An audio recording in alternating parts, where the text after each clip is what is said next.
Antes de mais, foi uma boa discussão, com bons contributos, não só dos convidados, onde eu me incluo, mas também da parte dos 3 diretores de escola de agrupamento que foram escolhidos, que, no fundo, refletem um pouco o que é que se passa no terreno.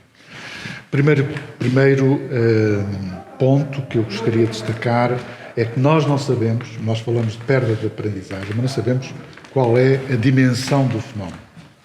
E isto porquê? Porque o Ministério, de há uns anos para cá, deixou de ter instrumentos de avaliação e monitorização das aprendizagens que nos permitiam conhecer se essas aprendizagens estavam a evoluir no bom sentido ou no mau sentido. Portanto, há falta de medida, ou seja, há falta de indicador e de avaliação que nos permite dizer: sim, senhor, estamos a perder, mas o que é que estamos a perder e onde é que estamos a perder e quanto é que estamos a perder? E isso não se sabe.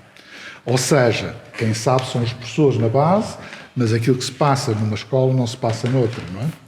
Segundo lugar, de que há, entre aqueles que perdem, há uns que perdem mais.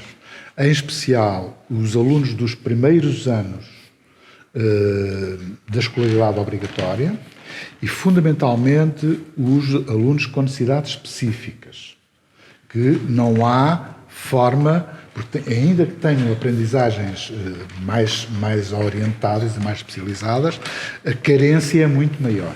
E, portanto, esses alunos que têm problemas de aprendizagem, que têm outro tipo de deficiências, sentem com mais incidência, digamos assim, este problema do impacto da pandemia sobre as aulas presenciais e não presenciais. Terceiro aspecto que julgo que é importante é o facto de nós continuamos a aguardar da parte do Ministério que tome uma posição sobre isto, saber qual é, digamos que, as medidas que preconizam, mas nós temos uma especial esperança que seja algo que se estenda durante os próximos anos. Não é um problema, digamos, a recuperação das aprendizagens não vai ser feito durante 1 ano ou 2, vai ter que se prolongar durante mais tempo. Em especial para as crianças que estão nos primeiros anos de aprendizagem, em que se aprendem os fundamentos, como seja a leitura, o cálculo, a escrita, etc. Estes é que são aqueles que depois vão refletir sobre os anos seguintes, digamos, esse déficit de aprendizagens. Ou seja, um miúdo que tem dificuldades de leitura e de compreensão da leitura vai ter insucesso em todas as outras disciplinas que venham a seguir. Porque esse digamos, é um adquirido básico, é um código, não é? Que se tem que dominar para poder aceder, precisamente, às outras aprendizagens. E, portanto, muita atenção, precisamente, a estes alunos dos primeiros anos, do primeiro ciclo, e, em especial, digamos, aos alunos com necessidades específicas. Estes são os 2 pontos que eu julgo que são, digamos, mais importantes. Por último, eu julgo que o PSD vai tomar uma iniciativa nesse sentido, na perspectiva de também contribuir para que se encontrem soluções ágeis e, de certa forma, que complementem o esforço que as escolas vão fazer. E, nesse sentido, todos são necessários. Julgo que as escolas têm que ser o ponto focal mais importante, quer dizer, não terá que haver um plano igual para todos, porque as escolas também são muito diferentes. E, portanto, dar às escolas os meios e as condições para que elas possam encontrar as melhores soluções em articulação com outras instituições, como sejam as autarquias, que podem ter um papel fundamental. Por exemplo, estamos a falar agora mais recentemente no problema das escolas de verão. Nós subscrevemos a ideia das escolas de verão, mas é fundamental que as autarquias, para que não seja mais do mesmo, não é? E que essa recuperação de aprendizagens possa restabelecer o processo de formação mais global, que as autarquias possam ajudar com programas, com visitas de património, que possa haver troca de alunos entre autarquias, por exemplo, de forma a também que haja, digamos, o sair daquele círculo restrito, muitas vezes, onde se vive. E, portanto, são várias soluções que nós preconizamos e que têm que ser moldáveis relativamente àquilo que é a realidade das escolas e a dinâmica das próprias escolas. Portanto, centrar sobre as escolas esta capacidade de gerir os contactos, gerir as boas vontades e de gerir aquilo que são os recursos disponíveis na comunidade é talvez o ponto mais importante que se põe para que nos próximos anos podemos recuperar aquilo que perdemos nestes últimos meses. Queria perguntar se podia detalhar essa iniciativa, o que é que o PSD vai propor ou recomendar, não sei se é uma resolução. E já agora sobre as escolas de verão, o PSD, o que é que defende concretamente? Não, deve de haver, vamos lá ver uma coisa. Com matéria letiva ou será em alguns casos, nós chegamos a ter cerca de 3 meses de paragem da escola. E isto também, já por isso, digamos que o aluno que está 3 meses fora do ambiente escolar perde. Depois recupera, mas perde parte das aprendizagens adquiridas. Portanto, imaginem agora o que é perder 6 meses ou mais. E, portanto, aproveitar alguns períodos de verão. Não é preciso ser o verão todo.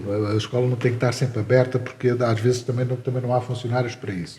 Mas aproveitar o período de verão, precisamente para fazer programas específicos durante uma semana ou 2, não é? Para indo rodando os alunos, isso é importante. Mas, vamos lá ver uma coisa, não vamos pensar que resolvemos o problema num ano ou 2. Não vai ser possível, porque os alunos vão ter que retomar o curso normal da aprendizagem, aquilo que está no currículo, e depois ainda recuperar o que está para trás. Portanto, é um esforço adicional. Isto não se resolve empurrando com a barriga, como se costuma dizer, não é? Portanto, vai ser um esforço adicional, quer para os alunos, quer para as famílias, quer para os professores, quer para as escolas. E, portanto, a proposta que nós queremos apresentar entre as escolas de verão, os programas, digamos, locais, os programas de coordenação, aquilo que nós propomos é, precisamente, uma calendarização de medidas que possam diferir, ou não é diferir, mas, de certa forma, concretizar a ideia que aquilo que se perdeu em 6 meses ou um pouco mais de um ano não é recuperável de um momento para o outro. Portanto, vai demorar tempo. Mas essa iniciativa que o PSD vai apresentar é um projeto de lei, é um projeto de resolução? Será um projeto de resolução. Resolução, sim. Penso, eu não sou deputado e, portanto... Já agora, a ideia é, o Governo anunciou a preparação de um plano e depois disso nada aconteceu. O país continua sem saber o que é que o Governo está a preparar, com quem está a fazê-lo e o envolvimento quer da sociedade civil, quer das comunidades educativas, quer do próprio Parlamento tem sido zero. E o que nós fizemos foi, na semana passada, promover um debate no seio da Comissão Parlamentar de Educação, convidando responsáveis internacionais, nomeadamente a OCDE, alguns investigadores. Hoje fizemos uma iniciativa interna para ouvir um conjunto de pessoas e de testemunhos e na próxima semana apresentaremos um projeto de resolução com um objetivo simples, dar o nosso contributo, sinalizar aqueles aspectos que nos parecem importantes, ouvindo as experiências internacionais, ouvindo os investigadores que têm trabalhado sobre a questão e ouvindo alguns contributos muito importantes de especialistas da educação e que têm acompanhado estas matérias. Nós esperamos que o Governo vá colocar esse plano quando ele estiver pronto à discussão. Não nos parece normal que um plano com este intuito e com esta dimensão seja feito num gabinete e apresentado, anunciado, sem o mínimo de debate, e nós naturalmente queremos participar nesse debate de forma construtiva, realçando alguns aspectos importantes. Primeiro, aquilo que já foi dito, este é um plano que não pode ser para 3 meses.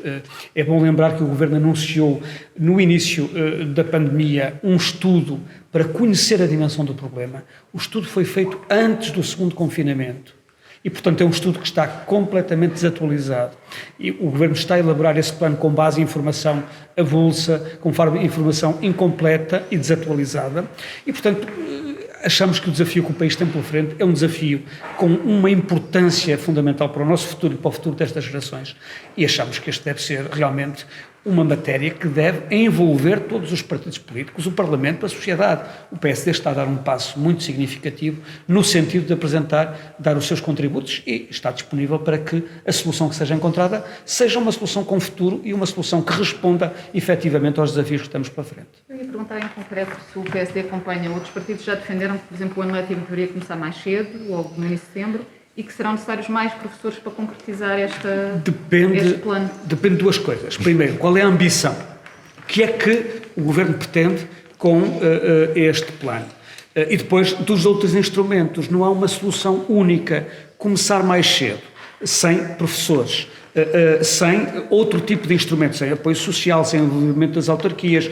Por exemplo, esta medida que o professor David Cristina acabou de referir, de utilizar uma forma já velhinha da escola de verão que permita não ter uma escola a tempo inteiro, mas de alguma forma reintegrar os alunos, socializá-los, dar-lhes, no fundo, as competências que são fundamentais para que o processo de aprendizagem seja retomado é muito importante.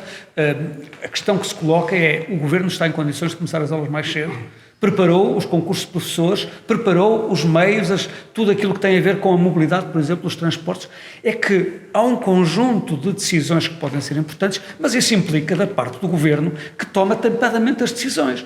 Como é que é possível começar as aulas mais cedo se os concursos para os transportes escolares ainda nem sequer foram lançados?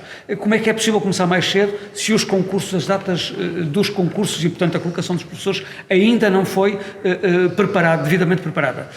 O Governo tem que ter a noção de que é preciso fazer um esforço adicional.